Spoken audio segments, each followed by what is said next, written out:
I'm alive.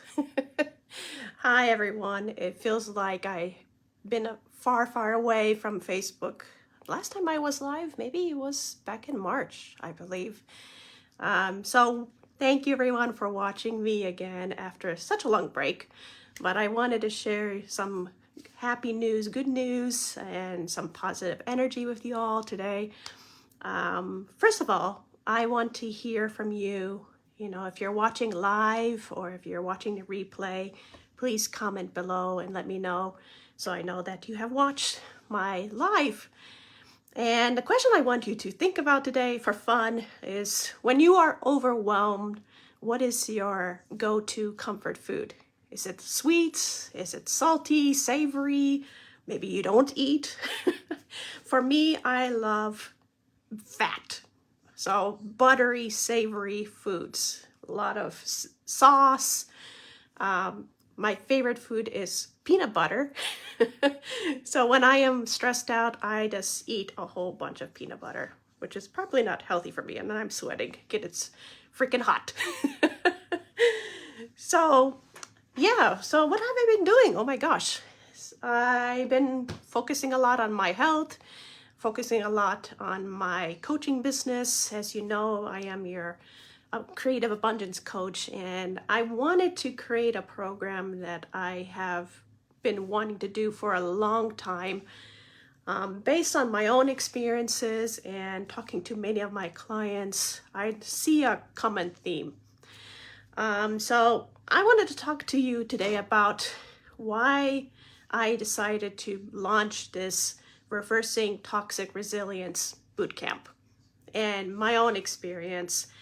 And many of you who know me for a long time, I have a lot of friends, know that I am quite a go-getter. I'm a fighter. I'm always in a good mood, positive, but secretly, for many years, like many years, I was struggling. I was so stressed out, and it took a real toll on me. And it took a lot of stress and realization in my health to decline to realize that I've been too resilient and not asking for help. So what is toxic resilience? You know, what is that? And you know, it's ignoring our needs. It's ignoring our emotions. It's ignoring our limits. And if you live in America, I'm sure you know that we have superwoman, superhero expectations. So you don't ask for help. I can handle it. How are you? I am fine. And there's nothing wrong with that. There's nothing wrong with being strong. There's nothing wrong with being resilient. But there are times in your life where you need to ask for help. You need to take a rest. You need to recognize you're overwhelmed. And for many years, because I'm a dyslexic, I was hiding a lot. I was masking a lot of times that I was stressed out. Just recently, one of my students asked me, do you ever get nervous? And I'm like, I am constantly nervous. And they're like, really? You don't never act like it. And I said, I'm very good at masking it. But every time I was teaching, I was stressed. So we have to remember that, yes, resilience is a great thing, but stopping and resting and taking rest is not a sign of weakness. So let me see here. I have my notes here. Sorry if I'm looking down. Oh, come on. There we go.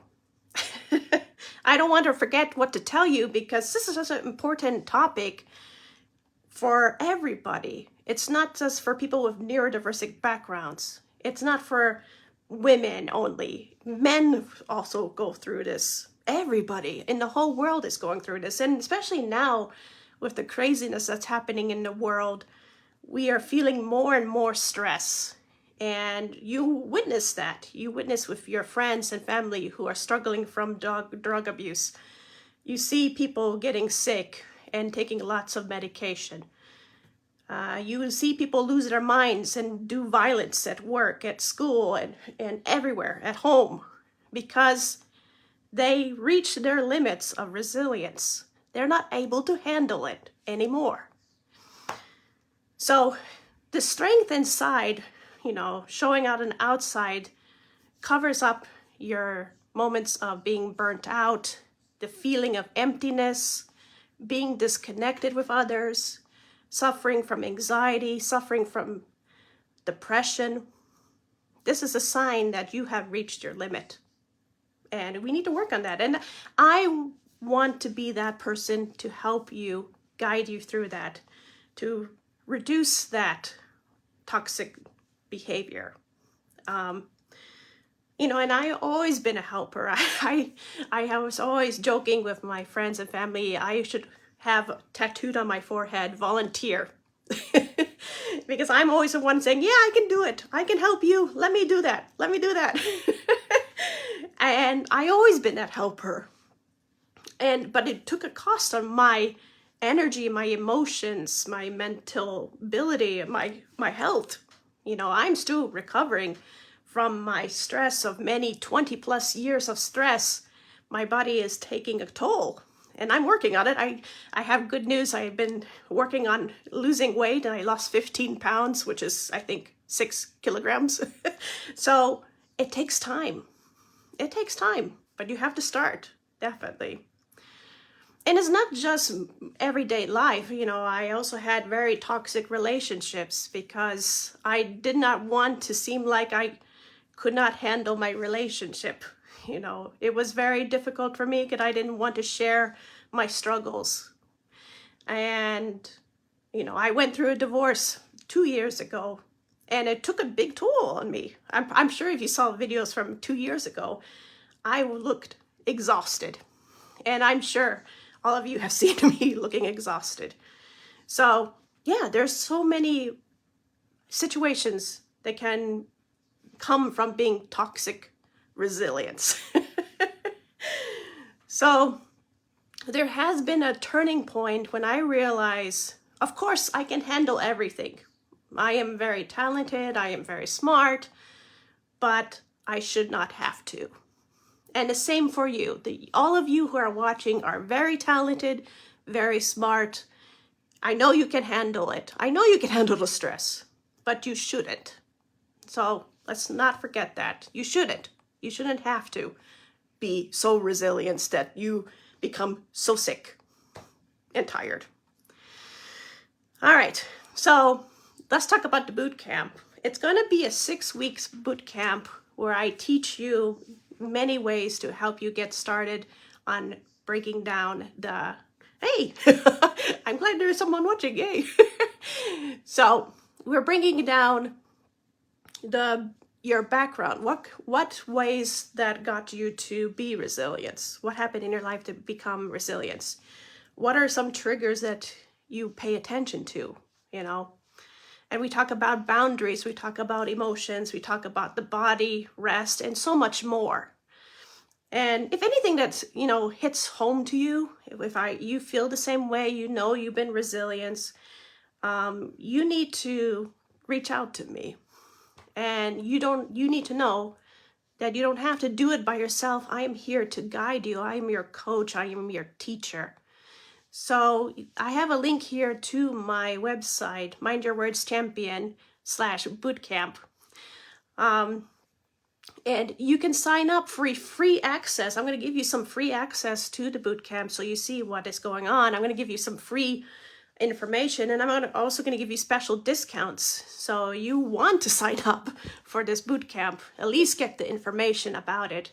So please click the link if you want. You can also message me and say, I'm ready, and I will send you the link also that way. So mindyourwords.com/bootcamp. So sign up early for early access and other goodies, freebies. And don't forget to DM I am ready, and I can send you more information. And feel free to ask me any questions. You can ask me after this live or whenever. I am available for you to talk about it. And if you know someone who's dealing with a lot of stress, being overwhelmed and being resilient, send this link to them, send this live video to them to show that there are people out there who want to help you. There's me. I am here to help you, who experience it myself, and I want to share it with all of you, the importance of healthy resilience. I hope that makes sense. I hope everyone understands that. If that makes sense, give me a thumbs up, because I want to know if I make my statements. It's been a while. I haven't been on live forever. And I'm just happy to share with you. So, yeah, you know, my life, it's been through a lot. Like I said, I went through my whole educational life without being diagnosed with dyslexia, even though as an adult, I now know what it is. But I had to deal with a lot of stress, masking. You know, just recently I went to a local group. They were talking about different social issues. And the thing they were doing is that we were sitting in a circle and they were giving us documents to read. And it was difficult to read, but they wanted us to read it out loud. And even after all of my experience, my heart was still racing. And I was honest with everybody. I said, listen, you know, this is like my worst nightmare all my life, is having to read a document in front of a group of people. And it was very stressful for me. In the past, I would never tell you this. I would never tell you that this is stressful for me. But now I am open with my dyslexia, and I said, you know what? Excuse me, but I am stressed. I don't find this very comfortable because I can't read out loud. I feel embarrassed. It's embarrassing for me. So there are many situations like that. I used to play piano, so I was a pianist. And it's not just reading letters. I couldn't read notes on the paper. And my teacher used to make me do sight reading. And that was so stressful for me. I was a young child and I couldn't read the notes because it was just, if you know anything about dyslexia, the words tend to float. So it's never in a straight line. Your eyes are kind of like, woo, like that. So it's like having a little bit of vertigo. So trying to read music and being coordinated at the same time was very difficult. And quite often my teacher would shout at me. It was horrible experience. It got to a point where I quit playing piano because I was so overwhelmed. I couldn't handle my resilience anymore. Many years ago, before I came on Facebook, before I became a coach, I decided to be a teacher, and I decided to teach ESL. And that was very scary for me because, first of all, I had to relearn the English language, learning the grammar, and getting in front of a group of people and looking confident in that I know what I'm doing, right? And it took many, many years for me to gain that confidence because I had to go through Toastmasters. If anybody know Toastmasters, I recommend Toastmasters. It's a very great organization to learn public speaking. So I went through Toastmasters and I completed the competent communicator section. I had many years where I had to teach in front of a class. I remember one situation in my class that at the first school I worked at, my class was taken away from me because the students didn't like how I was teaching. And it's because I was so nervous. I was so scared. And they sensed that, and they didn't believe me, and they didn't have that confidence. So I almost lost my job. And I was a couple of months where I was just eating ramen noodles, trying to survive as I was trying to become a better teacher. So there are so many more experiences that I will tell you. And I will tell you, the next coming few weeks, I'm going to tell you all my experiences, the good, the bad, and the ugly. And, you know, it's not easy for me. I'm a private person. I don't share my life. And now I'm going to share it with all of you.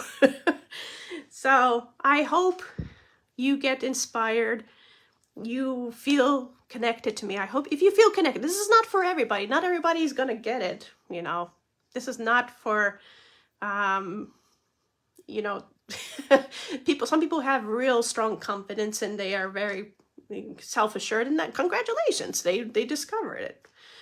But we all go through the journey of life, and I want to help those of you who are in the transition phase, where you suffered enough, you experienced enough trauma, stress, and I want you to get you to the next level. So message me, join the link, and I will see you next week. I'm going to talk more about the bootcamp, what to expect. This is just an introduction, but thank you everyone for watching, and I'll see you soon. Take care.